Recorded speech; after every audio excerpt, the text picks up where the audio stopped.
Então, para mim, aquilo foi assim, gente, essa é a vida, né? Estamos aqui, é isso. Cada um coloca o seu óculos e fala, meu, você não tá vendo? E o outro, né? Nesse caso, eu falava, eu acho que eu tô em outra pintura. Então, eu falei, gente, isso é uma vida ótima, que é uma vida com consciência de que isso está acontecendo, né? Porque na nossa vida real tá vendo essa flor? Não, isso não é uma flor, né? A gente É, não. Então, para mim, o problema não é a gente ter realidades diferentes. O problema é a gente não saber, não aceitar, né? E não lidar com consciência o tempo todo com isso, né?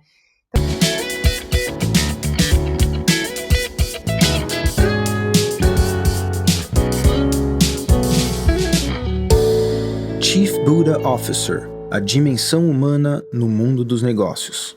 Fala pessoal, tudo bem? Eu sou o Thiago. e eu sou o Robin. Estamos começando mais um CBO, Chief Buddha Officer, o podcast que aborda a dimensão humana no mundo dos negócios.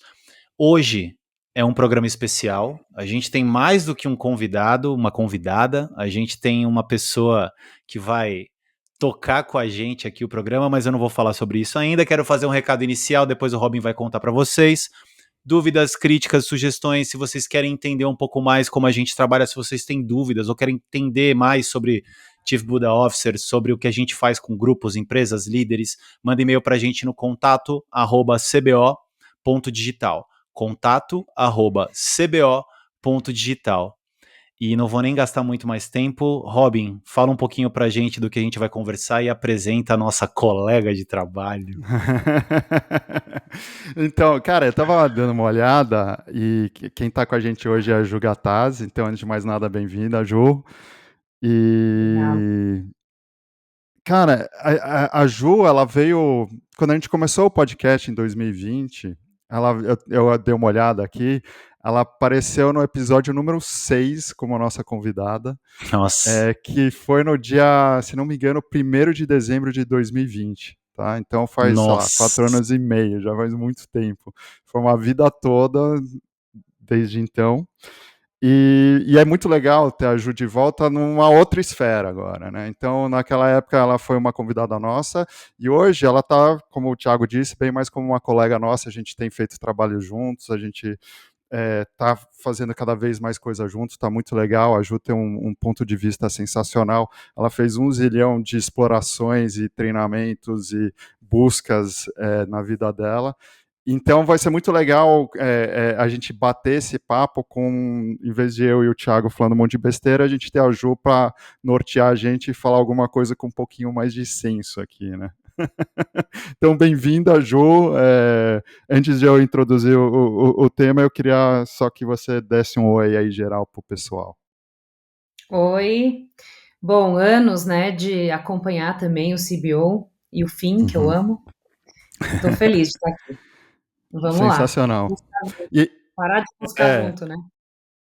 vamos explorar e buscar junto. O tema que a Ju sugeriu, que a gente falou assim, putz, Ju, vamos fazer um tema que você tá afim de explorar junto com a gente.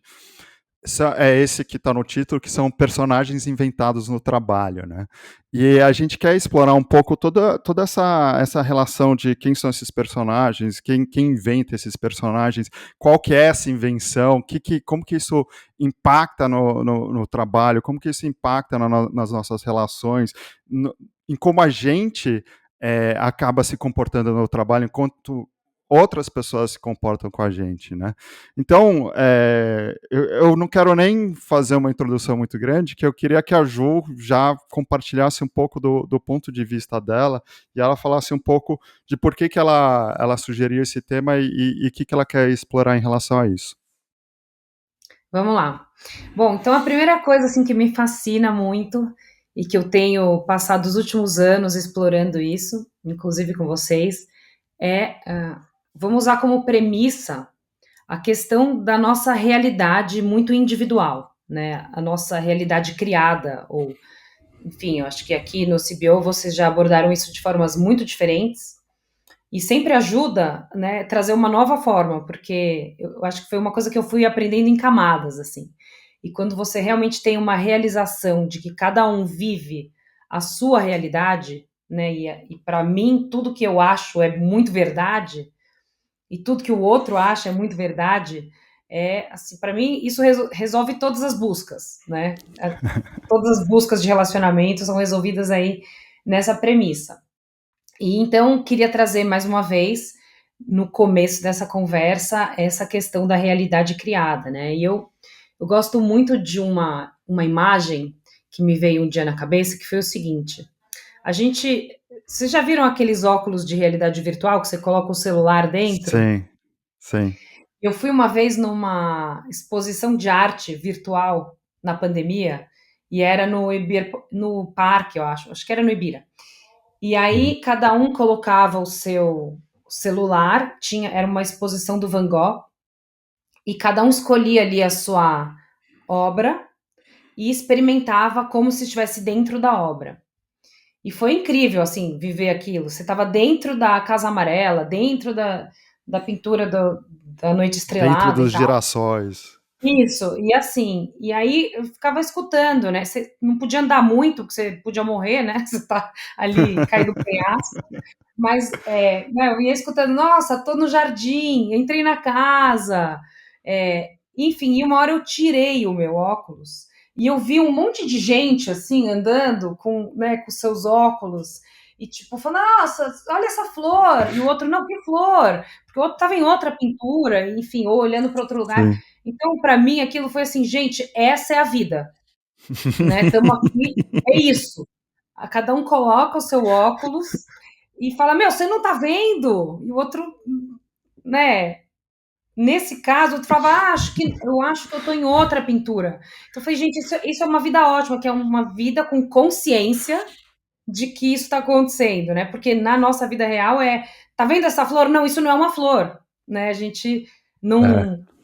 Então, para mim, o problema não é a gente ter realidades diferentes, o problema é a gente não saber, não aceitar, né? E não lidar com consciência o tempo todo com isso, né?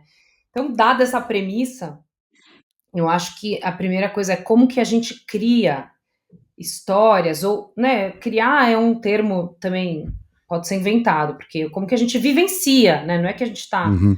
criando, inventando a historinha, mas como que a gente vivencia histórias e acredita muito nelas. É tipo, eu tô vivendo dentro do quadro do Van Gogh lá dos girassóis. Não é que eu optei por criar os girassóis que eu tô vendo. Eu tô vendo girassóis e eu tô num campo de girassóis. Isso não quer dizer, assim, Sim, é estou a minha realidade. experimentando isso. Isso. Tô vivendo isso, tô experienciando isso, a minha realidade é um monte de girassol. Você chega e começa a falar de casa amarela, eu falo assim, meu, que casa amarela? Só tem girassol aqui nesse campo. E não é que eu conscientemente decidi habitar esses girassóis. Eu acho que é meio que isso que você tá tentando falar, né? Isso. Estamos experimentando, é fato. Uhum, E por que, né? E por que experimentamos? E por que temos estímulos? E por que histórias são contadas pra gente? Também criamos os nossos personagens, né? A gente tem, desde nasceu, mãe, pai, escola, igreja, crença, enfim, isso vai construindo também. Eu sou tal coisa, eu acredito em tal coisa, meus valores são, né? Eu me oriento através de tais coisas, eu crio, às vezes inconscientemente, um destino, né, para mim. Então, eu vou me formar na faculdade, eu vou trabalhar de tal forma, terei tal carreira, terei tal família, terei tantos filhos, ou filhos, cachorro, enfim, a gente cria, né, o tempo todo involuntariamente. E então, como que isso faz com que a gente se oriente, ok, né? Eu vou para lá porque eu quero me formar em engenharia, e que custo isso tem também, né? Quando a gente percebe que a gente quer mudar de rota, que peso que tem isso, que eu criei essa, né? Como que é, Juliana, não ter carreira no mundo corporativo? Se estava definido que o destino da vida dela era ser CEO de uma empresa. uhum. Agora vai ser CEO do quê? Dela mesma? Né? Eu tenho que.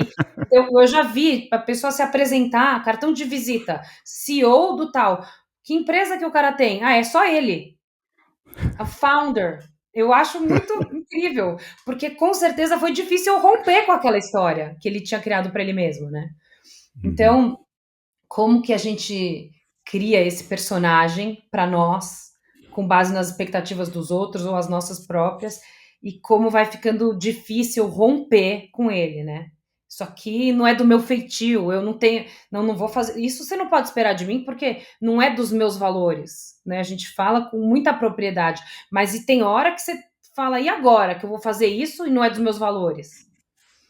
Então, eu trago muito essa reflexão porque eu acho que o nosso sofrimento ele vai bem nesse lugar, que é quando eu tenho que trair uma coisa que tá definida para mim.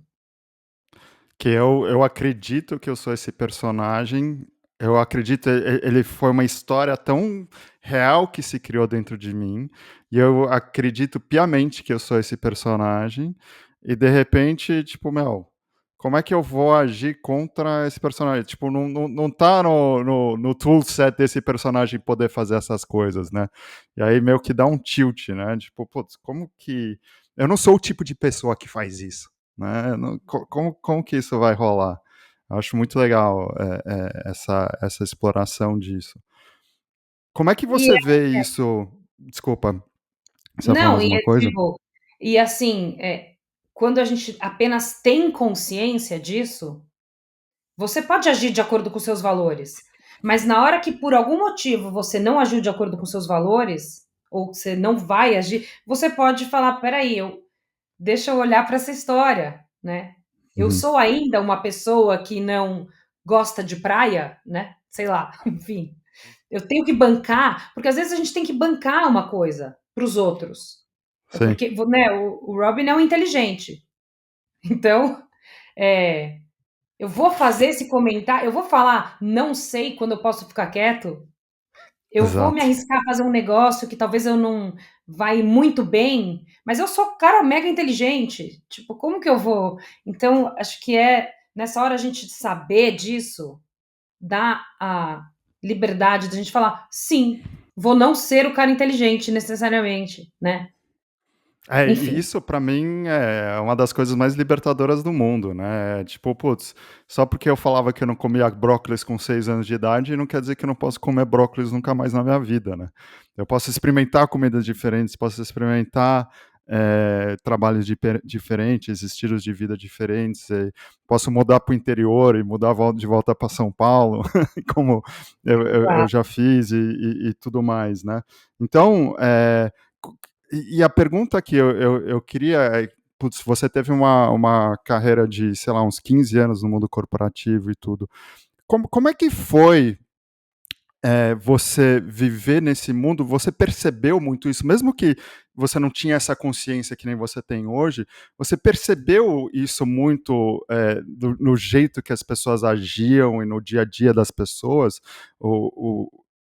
Como é que era isso? E qual, não só se você percebeu isso rolando com as pessoas, qual que você acha que era a implicação disso na carreira das pessoas e no trabalho em si, na capacidade produtiva das pessoas?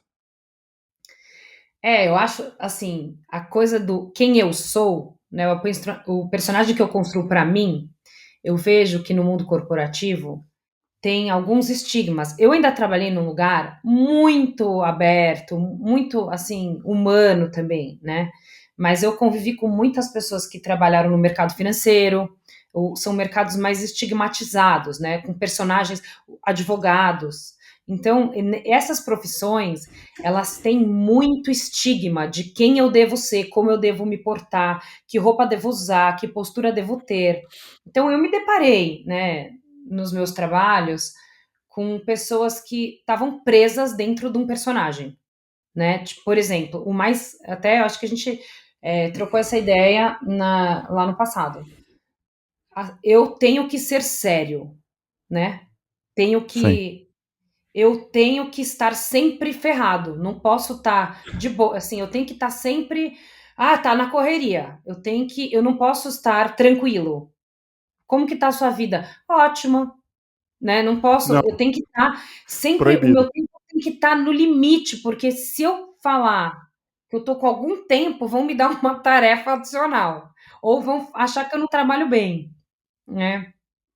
Eu acho que então tem umas coisas, e obviamente estou falando do mundo corporativo, mas cada Uhum. trabalho tem seu estigma, sabe. Eu vejo, em outras áreas, né, até o artista plástico que a gente acha que não tem coisa nenhuma, tá vivendo um personagem, tem que usar All-Star, tem que não sei o quê, tem que estar com o cabelo bagunçado, não pode fazer escova, sabe. Tem tantas Não coisas, pode gente, tomar que a gente banho. enfim, cada um, né, não tô nem falando especificamente, mas, eu vejo isso em todas as profissões e vidas, né. A gente Hum. fala de profissões porque tem E talvez ali o mais fácil de pegar, mas na eu vida, acho que né. é muito legal isso que você trouxe, esse lance de que porque é super normal a gente pegar e encaixotar isso, tipo, meio que para o cara do mercado financeiro, o cara do corporativo, e falar assim: "Ah, esses caras são engessados", né. Mas é legal que você trouxe das pessoas que, naturalmente a gente pensa que são mais descoladas, mais livres, mais soltas, e elas estarem engessadas, inclusive nessa ideia de serem livres, né. Sim. Que às vezes tem isso, de tipo: "Ah, eu preciso aparentar que eu sou livre", né. Eu acho que o Thiago tem um negócio para falar também. Eu tenho, mas eu apertei, levantei a mão aqui, ficou mexendo, me irritou, eu baixei a mão. Eu acho que o que a Ju trouxe, o que você estava complementando aí, é bem na linha do que eu ia falar. Eh, e o que eu vou falar não é bom, não é ruim, não é meta, não é revelador, não, é a coisa mais simples, usual e natural que existe. Mas todos nós somos engessados. Todos nós. Absolutamente todos nós. Como a Gil falou, do artista plástico que aparenta ser um excêntrico, até vou usar um rótulo usado pelas pessoas, até o Faria Limer, que seria o ápice do ser humano moldado, né? E todos nós somos engessados. E a partir do momento que a gente começa a sacar como a nossa cabeça funciona e realizar que a gente é engessado pelo conjunto de crenças, pela nossa criação ou pelo que a gente acredita da gente, sendo que não é que a gente fez essas coisas, não é que a gente criou intencionalmente esses personagens, não é que a gente moldou intencionalmente esse gesso que engessa a gente, não. A coisa simplesmente é. A gente acaba sendo refém das nossas opiniões, a gente acaba sendo refém dos nossos achismos que a gente toma com verdade, a gente acaba sendo refém dos nossos valores que a gente toma como sendo os valores definitivos de que toda a raça humana deveria assumir, porque são os nossos, né? Então, na verdade, os nossos valores, eles são mais do que valores, eles são verdades absolutas, né? E a partir do momento que a gente começa a sacar isso, a gente não vai deixar de ser refém e a gente não vai deixar de ser engessado. A gente vai continuar engessado e a gente vai continuar sendo refém dessas mesmas coisas, só que a carga psicológica disso, ela tende a acabar. A carga psicológica da gente se julgar ou julgar o outro, ou encaixar o outro num determinado lugar, ou fazer com que ou expressar que não, isso é um absurdo, isso é aquilo, ou não, porque eu sei, não, porque tem que ser assim, isso reduz demais ou pode até zerar.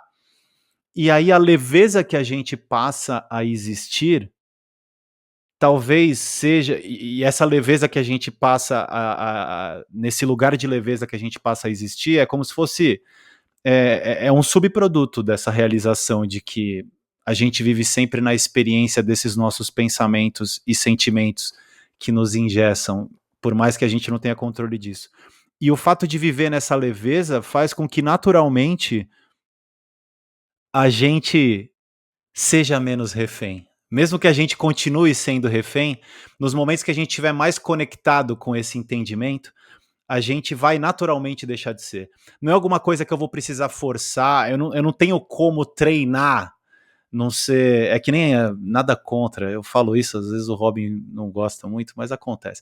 É que nem aquela lance de escuta ativa, eu vou treinar escuta ativa, né? Não tem como treinar não ser refém das minhas crenças, é impossível.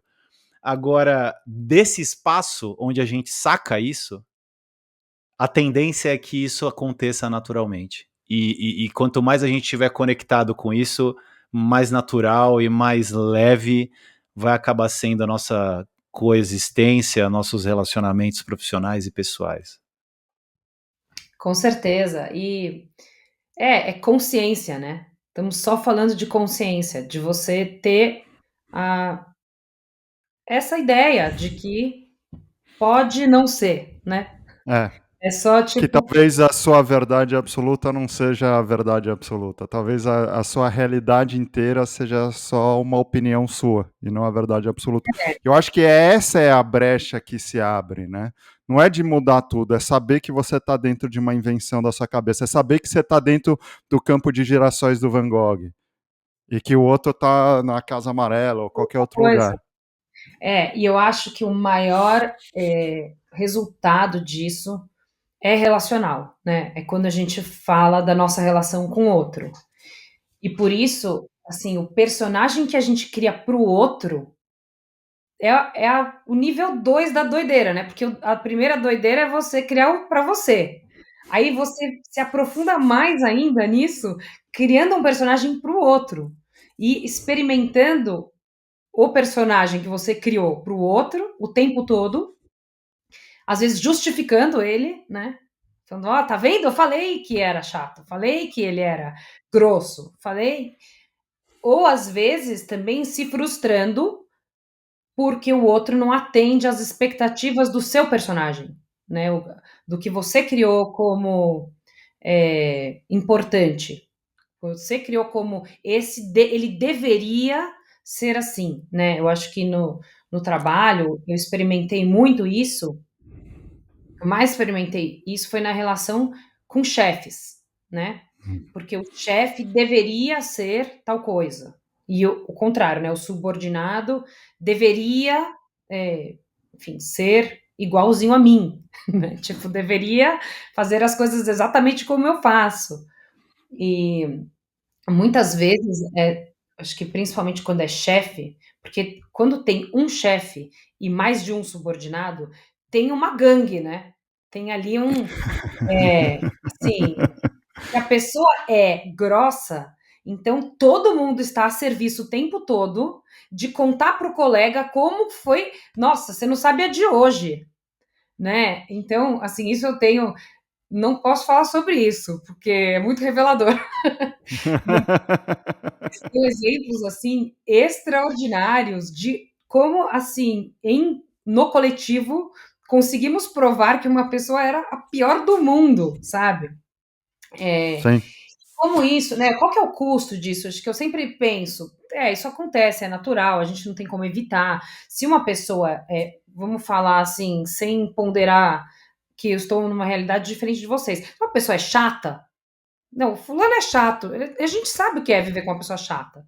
Isso não existe, mas existe. É muito fácil eu canalizar tudo em a pessoa ser chata. Mas eu deixo de experimentar os momentos onde ela não está sendo chata. E a minha vida não tem oportunidade de ser leve nunca na presença dessa pessoa. Talvez a gente se vicie em falar mal dessa pessoa, né? Também tem isso. E eu acho que, né, também uma palavra muito difícil de falar, vitimismo, né? Ela afasta muitas pessoas, mas esse também é um ótimo recurso para quem está com vontade de colocar em alguma coisa externa a culpa da existência e de todas as coisas que acontecem, né? Então, De eu todos acho os males do mundo. todos os males de si é culpa de algo externo. Isso também Sim. é um subterfúgio muito interessante, porque se tem É. uma pessoa muito grossa, muito chata, ela já pode ser culpada por, com certeza, uns 90% dos problemas dela. Então, eu tive um caso, por exemplo, de um cliente que era muito grosseiro. Ele era grosseiro, assim, na forma de falar, ele falava alto, ele tinha alguns traços da grosseria, né? Ele era irredutível, ele mandava, eu sou cliente, eu tô pagando, vocês fazem do jeito que eu quero. E ele ganhou esse rótulo.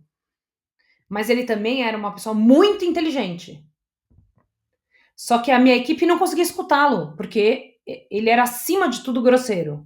Então a saída da reunião era: meu, você viu que ele falou tal coisa? Você viu do jeito que ele falou isso aqui? Eu não vou atender, eu não vou fazer nada que ele pedir. Mas o cara às vezes tinha falado uma coisa extraordinária que não teve nenhuma vazão, assim, não passou.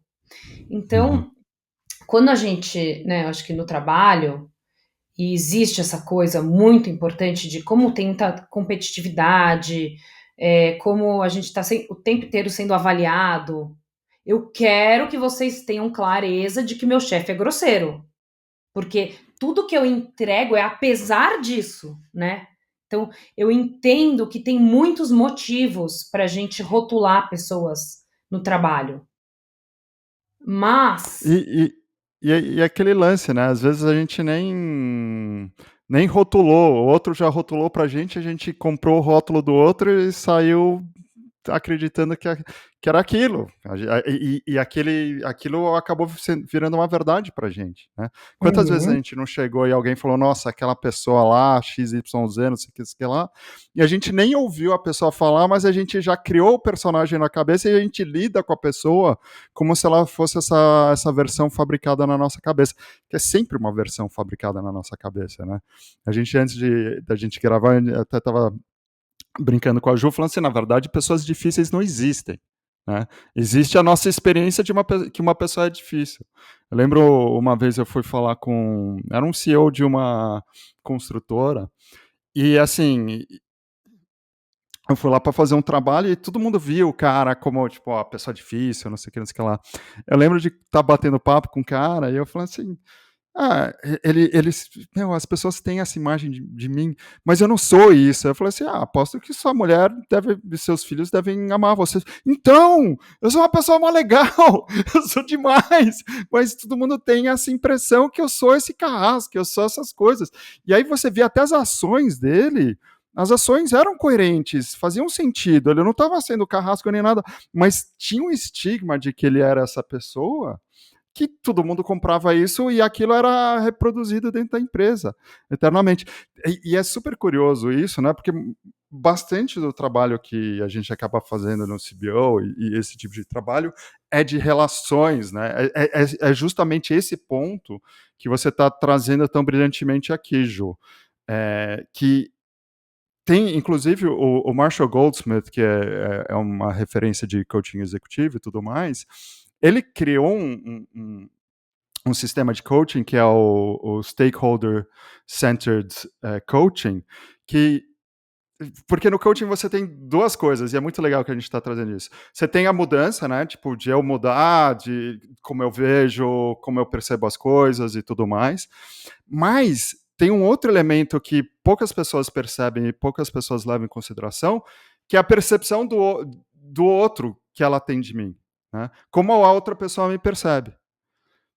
Então, quando você faz o Stakeholder-Centered Coaching, você foca muito nesse elemento também. Não é só eu mudar, mas os outros perceberem que eu mudei.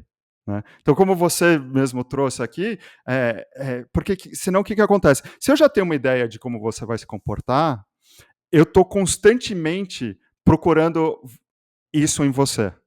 Então, vamos dizer que, sei lá, você entra na reunião e você bate na mesa, né? E aí eu tô. E isso, para mim, é a prova de que você é completamente irracional. E aí você faz um trabalho e para de bater na mesa. Você parou, você não bate mais na mesa. Mas eu fico lá, putz, cadê a Ju? A Ju tá estranha. A Ju não tá mais batendo na mesa. Tá estranha. Aí tem um dia, do nada, depois de 6 meses, você bate na mesa e eu falo assim, ali, tá lá a Ju. Tá ela batendo na mesa aí, voltou. É isso que eu tava esperando. Né? Então, quando você não inclui as outras pessoas na mudança de percepção, às vezes a própria pessoa mudar não é o suficiente. Né? E como essas percepções e todas essas ideias, elas estão sendo criadas na nossa cabeça, você começar com isso, você começar falando, cara, essa pessoa que você pensa que você está lidando, ela não existe, ela é uma fabricação sua 100% do tempo. Putz, e a pessoa sacar isso, cara, já traz um alívio para todo esse resto de mudança e tudo. Desculpa, eu acabei me apossando aqui do microfone e falei um monte de coisa. Te interrompi, Jô. Não, eu acho ótimo, e eu acho que, assim, uma das coisas importantes é que não é ignorar, né? Eu acho que o maior desafio nisso é você falar, então, né, que eu conversava com a minha equipe, eles falavam, meu, então, mas eu vou ignorar que ele é. Eu não posso ignorar que ele está sendo grosso comigo. E não tem a ver com ignorar, tem a ver com você conseguir, em algum nível, separar, né? Eu acho, e, inclusive, sei lá, esse caso aí de um grosso, meio genérico, mas ele existiu, é o seguinte, depois da reunião, eu tive uma conversa com ele.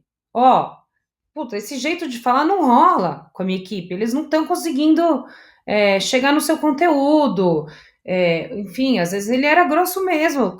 Sei lá, hoje seria, né, poderia fazer uma denúncia. Mas, então, assim, não invalida nada. Temos, né, não temos que falar, vamos, cada um é de qualquer jeito e tudo é uma ilusão. Não é exatamente isso, mas tá bom, não é agradável para mim o jeito que ele é. Vou tratar disso. Fora isso, é uma pessoa que está trabalhando, que tem alguma coisa para trazer, tem algo para pedir. Então, como que é lidar com essas coisas também, separar um pouco as camadas, né? Não resumir a pessoa ao que ela é.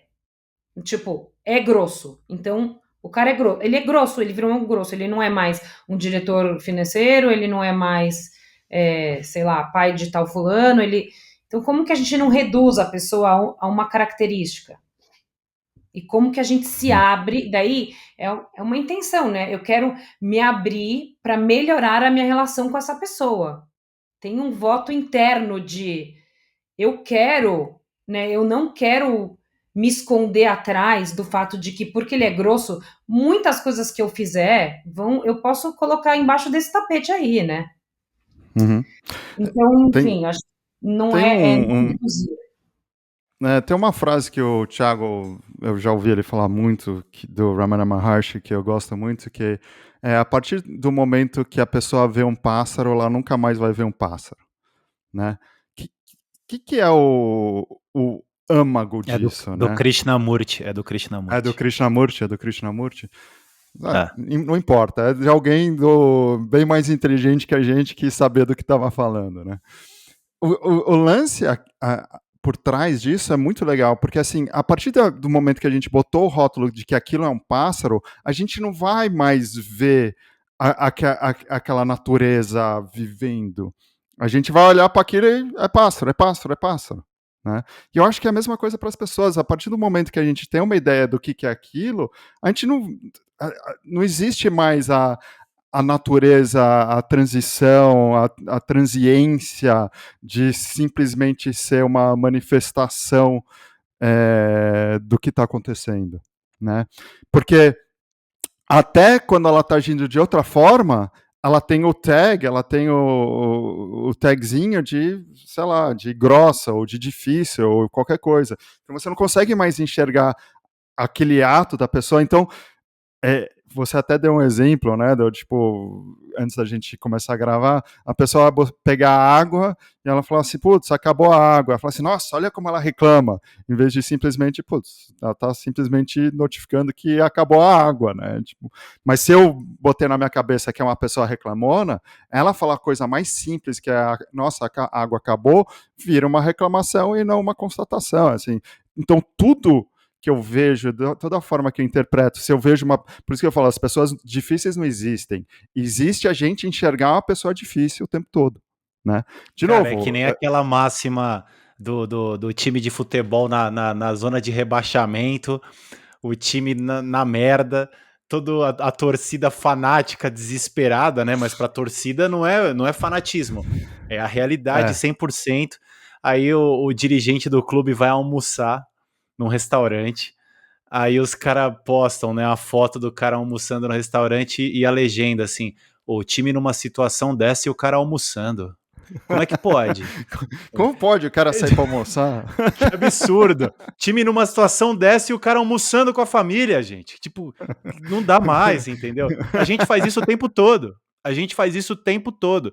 E a gente toma essa opinião nossa como uma verdade absoluta porque o sentimento dessa opinião é muito real, né? É muito verdadeiro. Ele é carregado de emoções, emoções muito fortes e opiniões muito fortes, e não tem como você separar o que você pensa do que você sente, né? Então é tudo muito vivo, é tudo muito à flor da pele. Então, de fato, a experiência que a gente tem naquele momento é de um absurdo. E se a gente não saca como é que a nossa cabeça funciona, a gente vai de fato tomar esse absurdo como sendo uma verdade, porra, sacramentada por todos os cânones sagrados de todas as crenças humanas, né? E Mesmo é sabendo maravilhoso como isso. funciona, a gente cai nisso, né? Exato, imagina desavisado, perdido. E é tipo isso. É. E vai para as coisas positivas também, né? Enfim, a gente cria o personagem do outro que é muito inteligente, muito humano, e a hora que a pessoa desliza daquilo, também tem uma frustração, né? Também A tem um, decepção, não acredito, putz, né? Os fulano me ícones. decepcionou. É, ou, né, tem até cargos que rotulam. Meu, você Uhum. acredita que o diretor de RH, né, não foi humano? Mas É.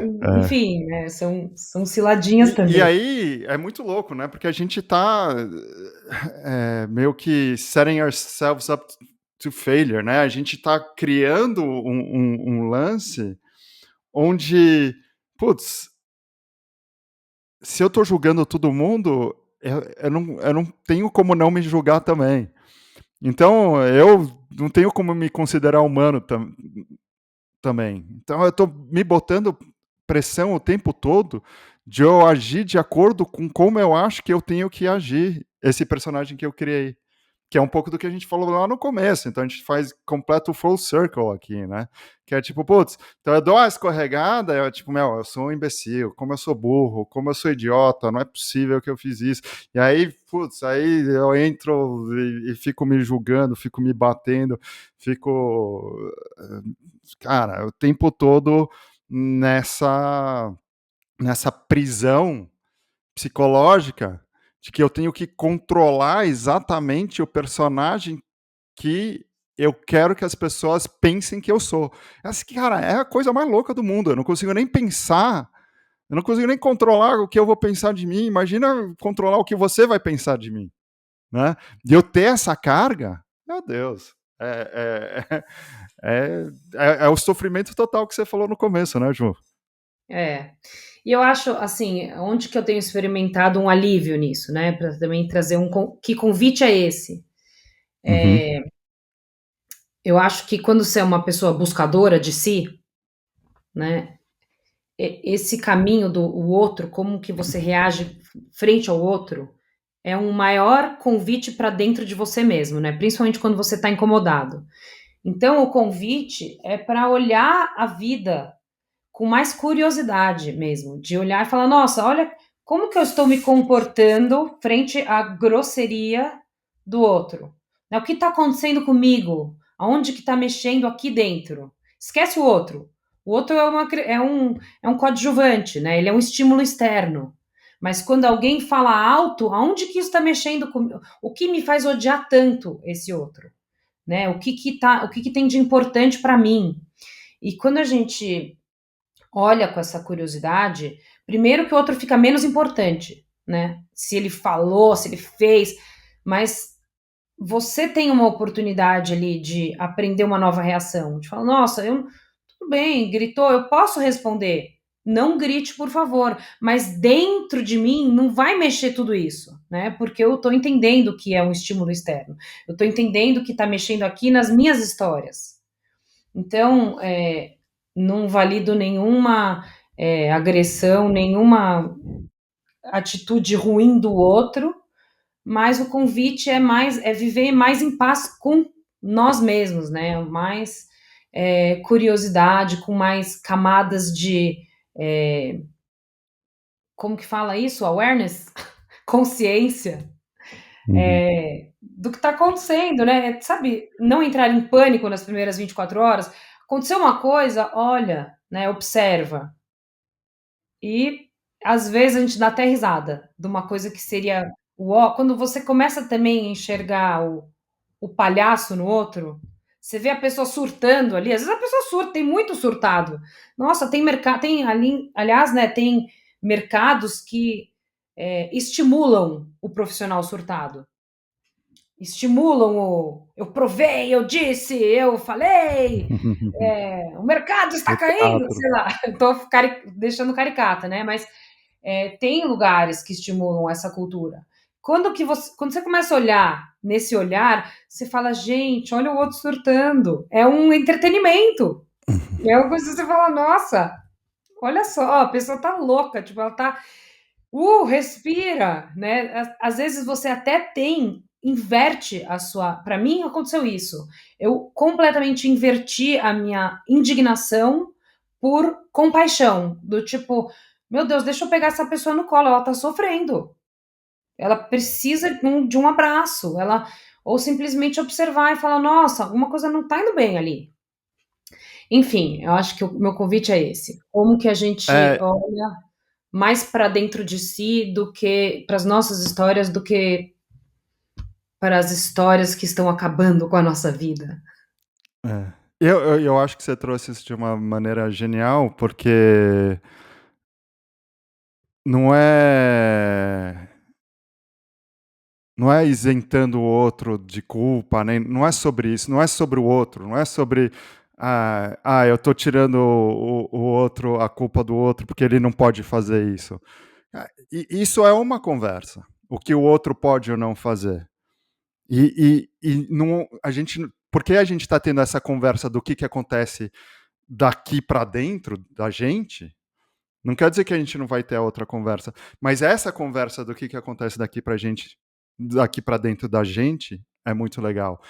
De eu não precisar sofrer por causa das ações do outro, para eu não precisar sofrer por causa das circunstâncias, para eu não precisar sofrer e eu conseguir enxergar possibilidades em circunstâncias que não são favoráveis. Não quer dizer que as circunstâncias são boas, que eu queira elas e que não vou tratar elas.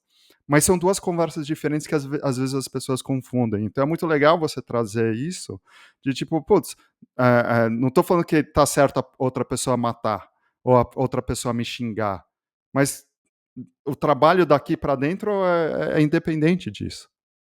Isso. Então, putz, eu achei sensacional isso, achei muito legal.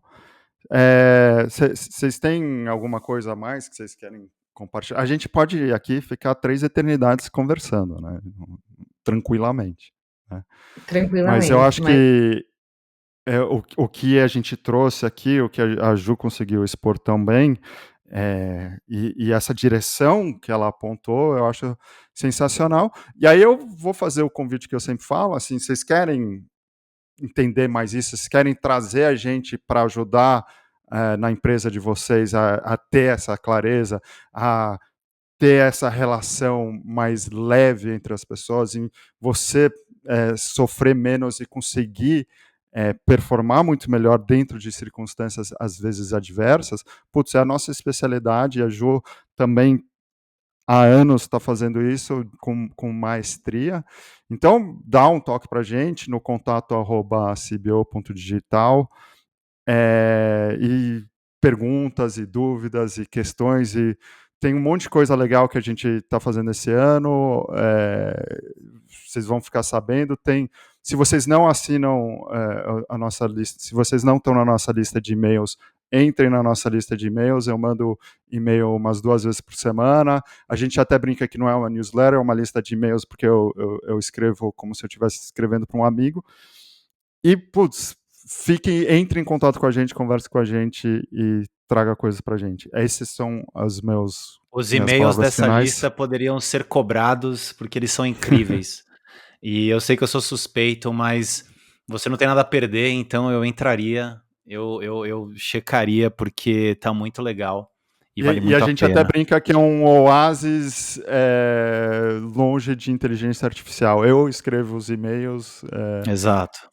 todos eles, É de pessoalmente. pessoa para pessoa mesmo. Então, e é uma coisa que a gente já falou muito aqui, a gente fala cada vez mais. Acho que a inteligência artificial ela é incrível, pode fazer um monte de coisa, mas ela nunca vai ter a experiência do que é ser humano, né? Eu acho que isso é uma coisa que a gente quer lembrar, a gente quer criar esses espaços e ter essas discussões sobre como é ser humano e como navegar no trabalho sabendo disso. Ju, algumas palavras finais? Primeiro quero dizer que eu odeio e-mails, mas esses são os únicos e-mails que eu leio. E Obrigado. adorei participar, gente. Tamo junto. Obrigada. A Ju vai estar aqui com bem mais frequência. Beleza, gente? Então, um beijão para todo mundo e até a próxima. Até, gente. Tchau, tchau. Tchau.